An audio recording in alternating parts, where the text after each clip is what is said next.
Hi guys, welcome to Sim Captain. It is Tuesday, April 17th, and I'm going to bring you a Q&A video.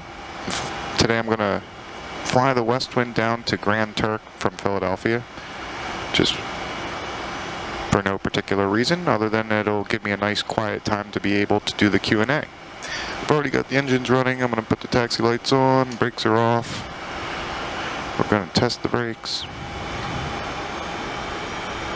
Brakes are tested. Unfortunately, there's no air traffic control on, so I'm just going to taxi out to runway 27 left and strike that. I'm going to taxi to runway 17 and depart, because that'll be a more convenient departure for me. So, all circuits are on. Let's see. Pitot heat and de-ice are on. Flight director's on. Flaps are set for takeoff. All altimeter's local setting. Gear selector's down. Lights are tested. Yaw dampener is off.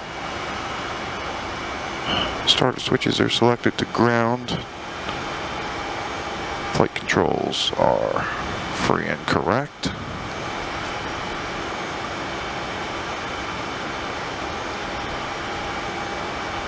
And so I've had I'm going to squawk normal here. I've had a series of issues with my camera gear, which has prevented me from getting a video up sooner. I participated 2 weeks ago in Friday Night Ops in Seattle, where my battery died before landing. And I didn't have a landing, so it was like an incomplete video, so I didn't use it. But I did an alternate event, which was my last video. I think which was, what was that? I think it was Burger Run Allentown or something? I don't remember now. But this Friday Night Ops, I participated in Boston, and everything seemed to go fine. I made sure my batteries were charged. I had extra batteries on hand, and when I went to extract the footage off the camera, for whatever reason, a couple files in the middle of the video were corrupt. And I don't know how to fix that or why that happens. And so there were some large, important chunks of that video missing, which maybe I could have edited around, but it would have been weird, and I wasn't happy, so I just didn't use that footage. So, you know, one of my objectives was to get to this Q&A video, so that's what I'm doing now. Let me just get out of Philadelphia. We're going to do a spoiler check. Fully deployed, light illuminates, retract, light extinguishes, reverser test. 2 unlocked, 2 in reverse, 2 stowed.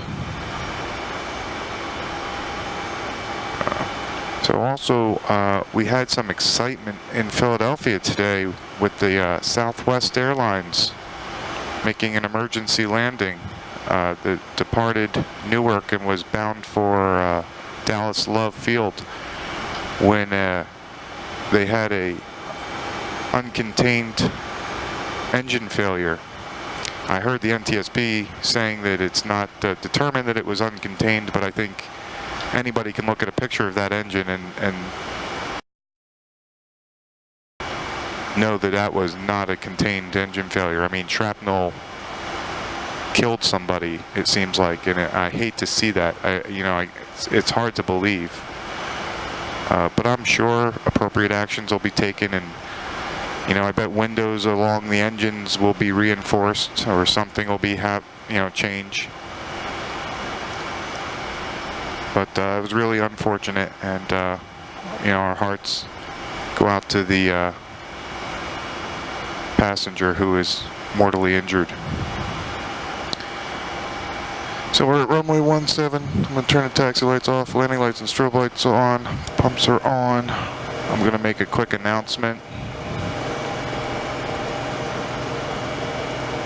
Departing runway 17, Philly 2 to Woodstown.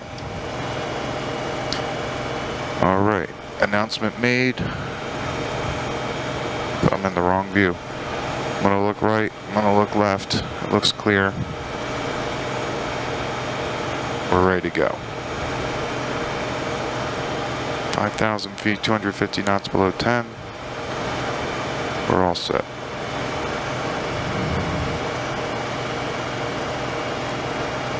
All right, and we are a 21,000 pound airplane, so any failures before VR will stop. Any failures after VR will go airborne and return here to Philly.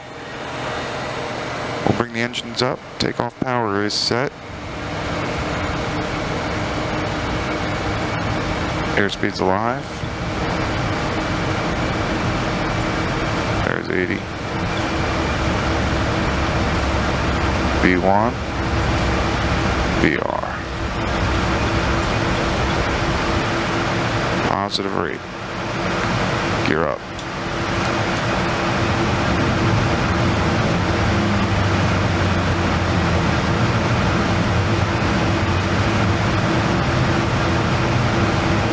Alright, 400 above the ground. We're going to bring the flaps up. Gears up. Lights are out. Flaps are retracted and indicated. I'm going to turn the yaw dampener on.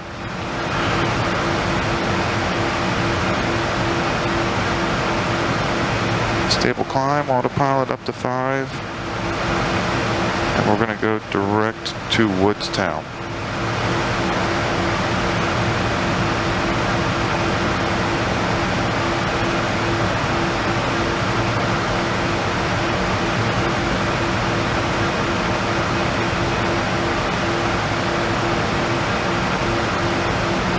Just increase the climb rate a little bit. I want to keep the speed under control. Can actually go to 4,000 feet a minute.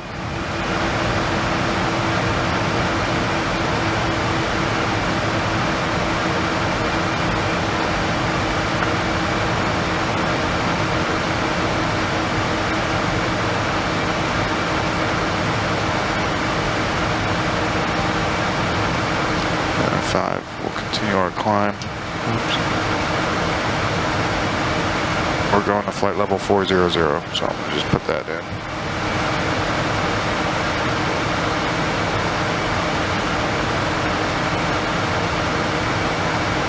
And since we're going direct to the flight levels, just so I don't forget, altimeter is set to standard. We can turn the pump off.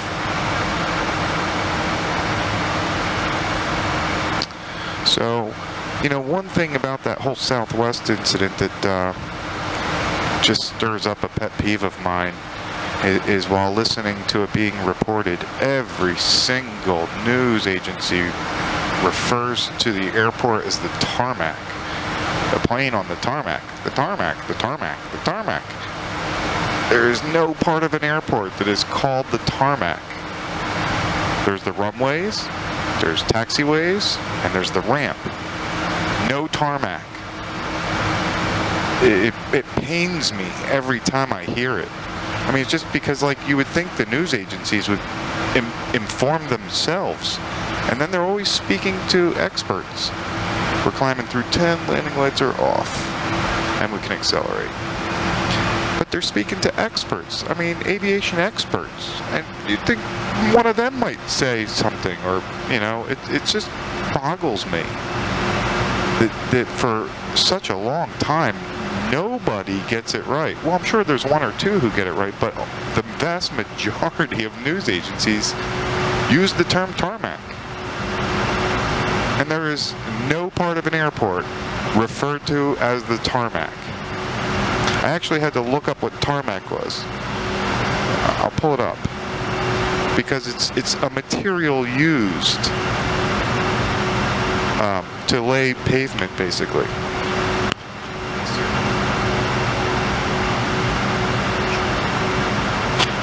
Tarmac is a trademark term. It means material used for surfacing roads or other outdoor areas, consisting of crushed rock mixed with tar.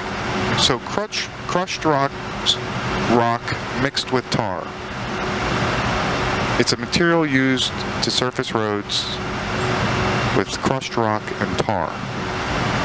I don't think runways are surfaced with tarmac. I mean, maybe they are, but I don't think so. Maybe a taxiway is. I mean, I've seen blacktop taxiways But no, I don't know if I don't think any part of an airport is surfaced in tarmac. At least not a major international airport that's servicing heavy aircraft. But anyway, that's just my pet peeve. And I literally heard the word like 50 or 60 times today.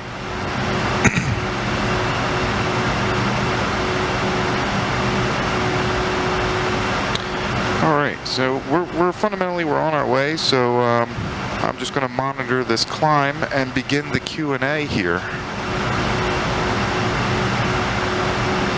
So I've gained a lot of new subscribers recently, and I want to say thank you. I appreciate all the subscribe to me and that are interested in my videos. It definitely helps motivate me to continue making my videos, because YouTube doesn't do a very good job of that, since they've demonetized all tiny channels like myself.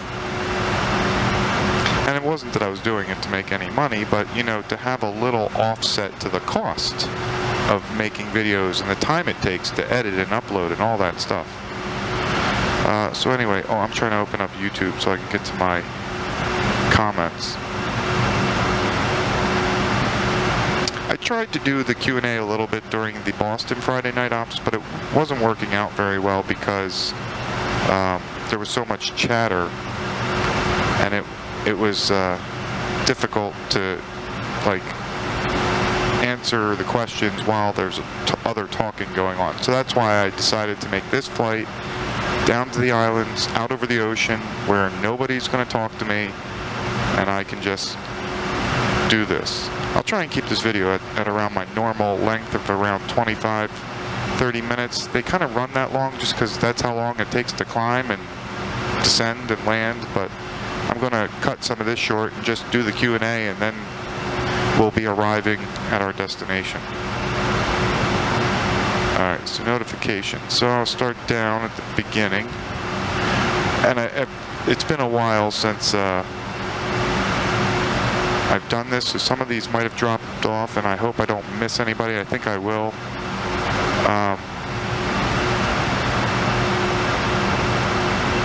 I got a comment from, it's a colorful username.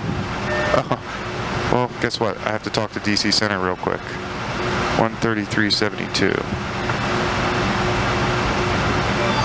Who's coming online by any chance? I'm sorry, who's asking? It's the United 644. I'm going into Boston. I'm just wondering. 644, I do not. Oh, I dropped my phone. Awesome. Typical controllers, I know the control over there are not online right now. Okay, thank you. Yep.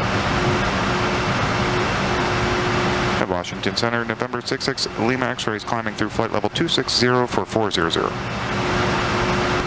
November 66, Lima X-ray, Washington Center, good evening, sir, squawk 0527. 0527 for 66 Lima X-ray. Alright, 0527, and we'll give them a couple flashes.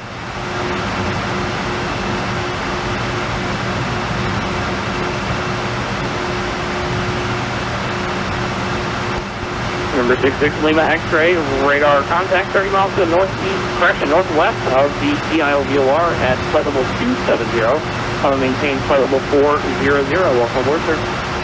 Alright, position checks, climb, maintain flight level 400. Thank you.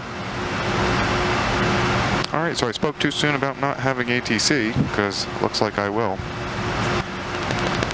Alright, sorry, first that interference is my phone. When I bring it near, it creates an interference, but I need it to do the Q&A. I know some of these have been dropped off because my email only holds them for so long, and then it starts dropping them off, and I waited too long to do this. I kind of try and do a Q&A once a month just so I can talk to people.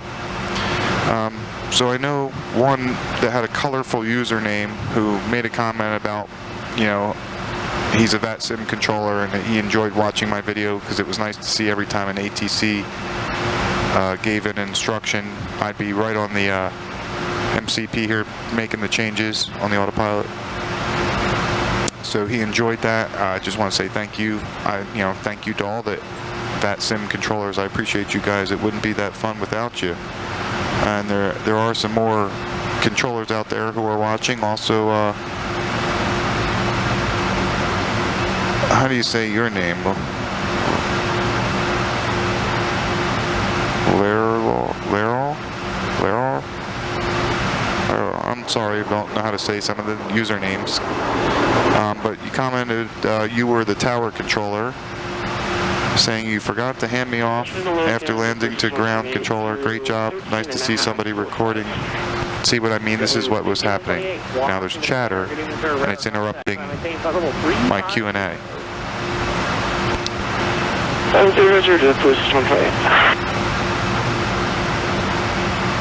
Okay. Number 66, Lima X-ray, clear direct Norfolk.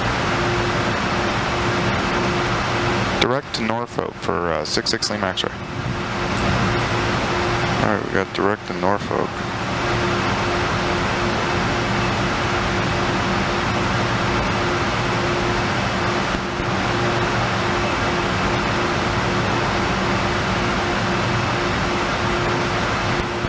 I think they're calling their voice.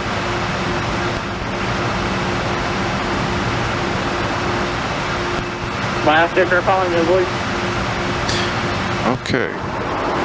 Alright guys, I'm gonna just finish monitoring my climb, and then I'll come back and do the Q&A when I get out of Washington's airspace, so I have some peace. Be back in 1 second. Okay, so we are at our cruise altitude of flight level 400. We've exited Washington's airspace, and I can now proceed with the Q&A. So, okay, forgive me, I can't say the name, but you commented you were the tower controller during, which event was this? Oh, Philly cheese and steak. So you were the tower controller, and you said, I'm sorry for forgetting about you after landing and not handing you off to the ground controller. Great job. Nice to see somebody recording our ATC effort. Again, I love all the controllers, you know, appreciate you guys. You guys do a great job. Wouldn't be fun without you. A lot of nice comments. 77 Danny commented, dude, your frame per seconds are awful. And I did talk about that in a previous video. It's hit or miss. Depends on conditions with how much scenery I have at the airport I'm flying to, what the weather is, and how busy Vatsim is. Those three things, if all are dense, then my frame rates take a major hit. It's just situational. Sometimes it's buttery smooth, like it is right now, and sometimes it's a little rough.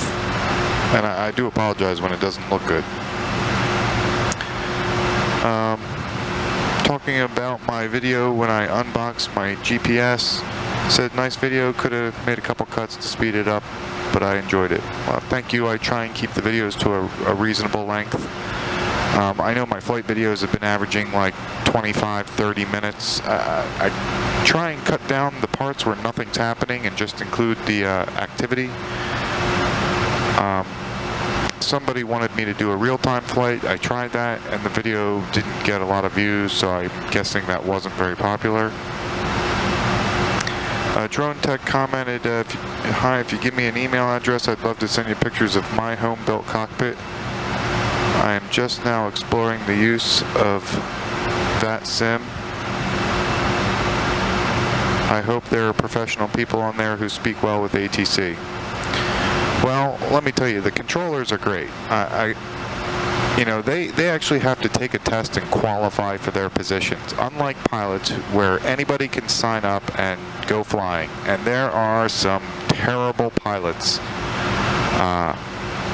And you know, I think there should be some basic tests for the pilots to take. I mean, there is a Vatsim pilot's license test, which I've taken, and I passed, but I don't see where that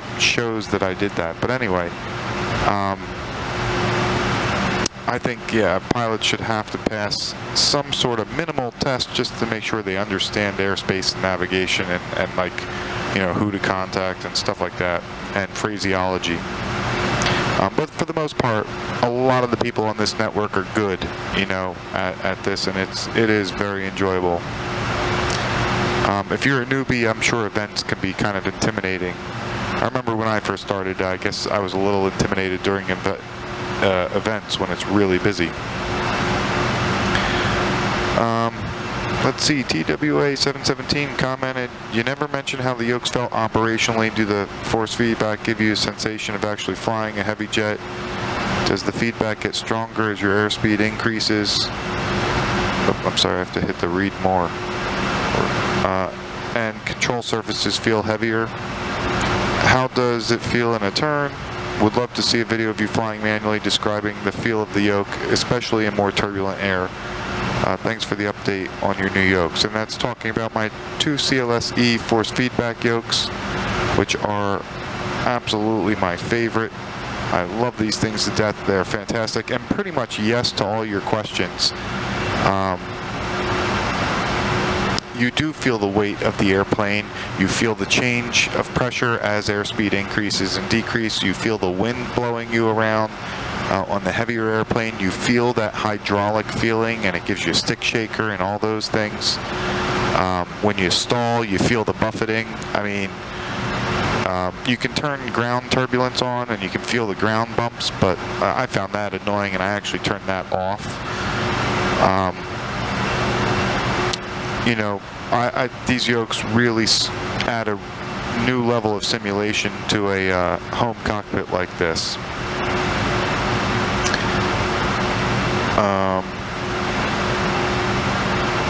Let's see. Benad replied, in my own opinion, this is the way to go. The future is in VR, which is getting better almost every day. Do not have a problem with the boss. And I was about to invest in a home-based cockpit. I'm guessing the boss is his wife. What happened? But once experienced the VR, I abandoned the home cockpit idea. I still use all the buttons and switches and actual flight controls, yoke, pedals, trim, comm nav, etc. But we'll never look back to 2D sim. Well, you know, I think that's great. If you like the VR, you know, the wonderful thing about this is everybody's home cockpit's a little different. Motivations are different. Budgets are different. What you like is different. If you're a VR guy, that's awesome. You know, I didn't really go that route, but to each their own when doing this hobby. Some people replicate aircraft cockpits very specifically. My cockpit is supposed to be a little more general, so I can jump from airplane to airplane. So, you know, cool. I hear you on the VR. I would love to try VR. I don't know anyone that has it, though.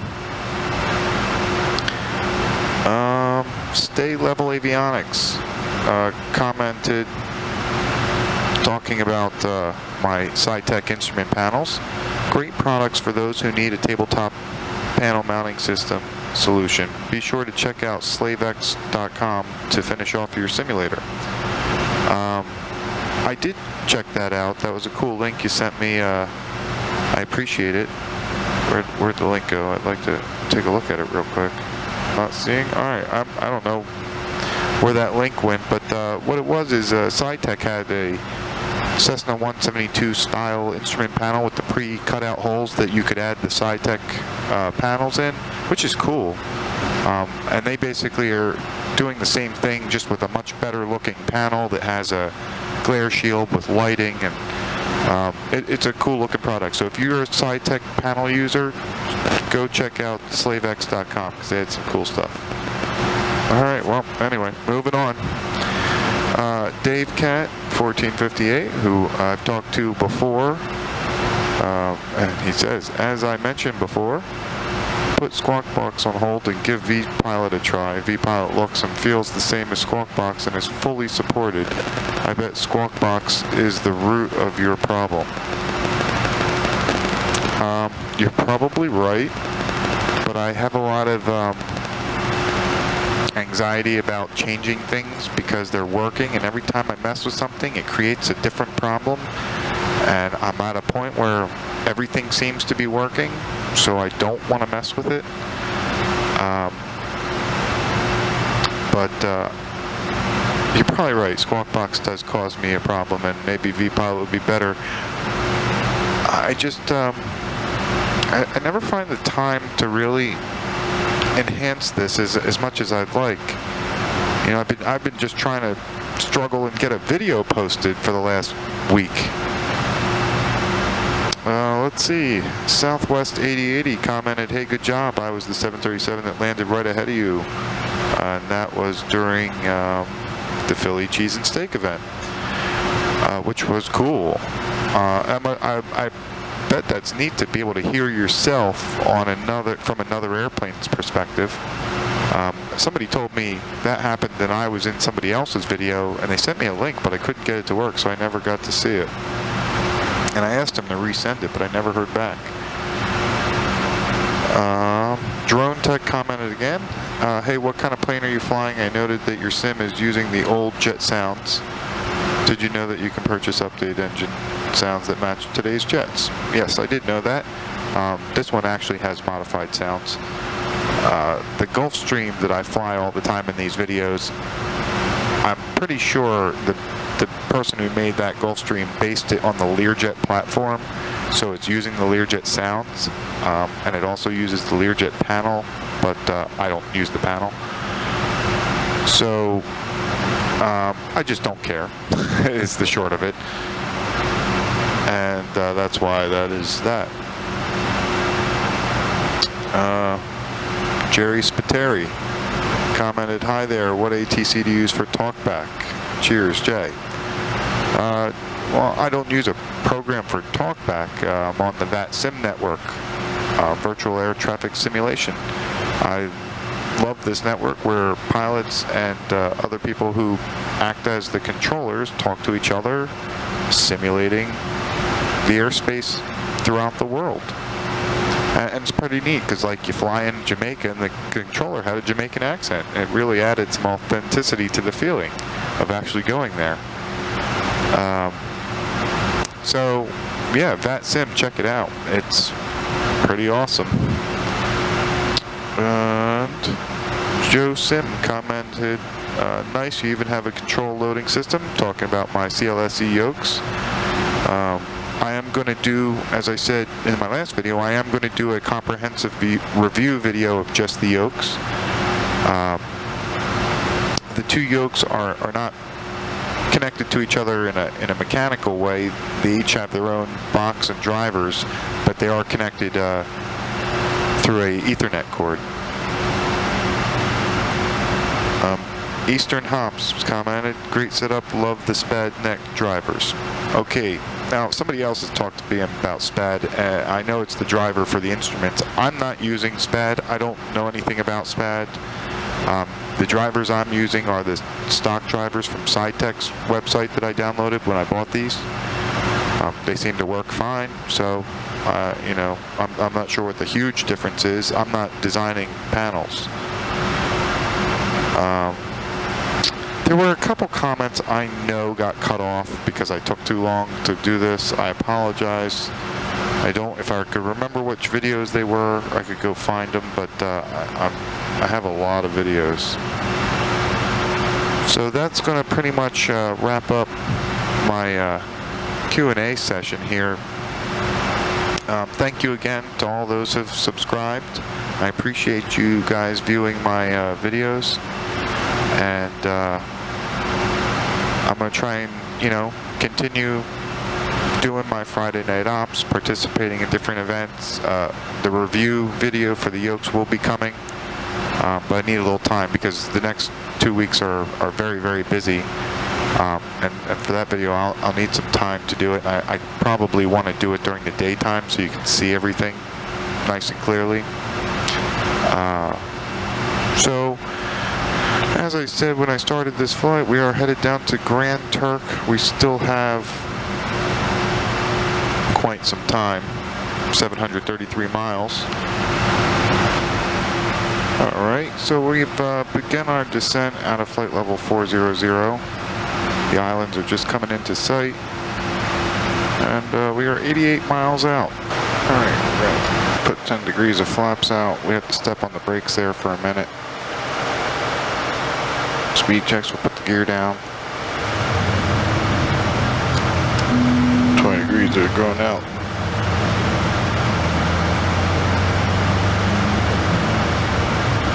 Gears down, 3 green lights. R verified. We'll go flaps full as we slow down. Yaw damp off. Flight director off. Get rid of the auto throttle. And the autopilot's done.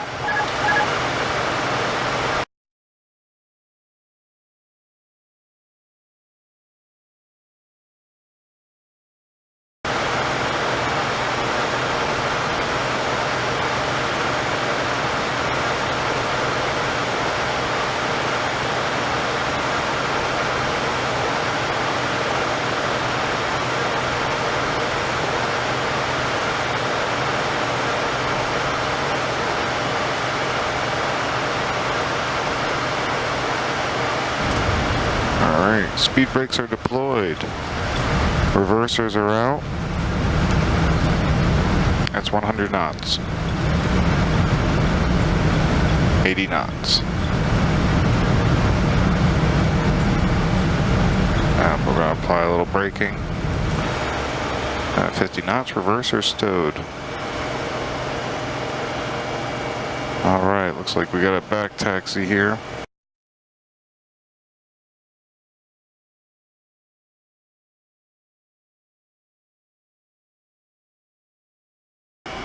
Bring her to a stop. Parking brakes are set. Fuel cutoff 1 and 2. Beacons off. Taxi lights are off. And that concludes the arrival from this Q&A. I hope you enjoyed. Please like and subscribe. And until next time, happy landings.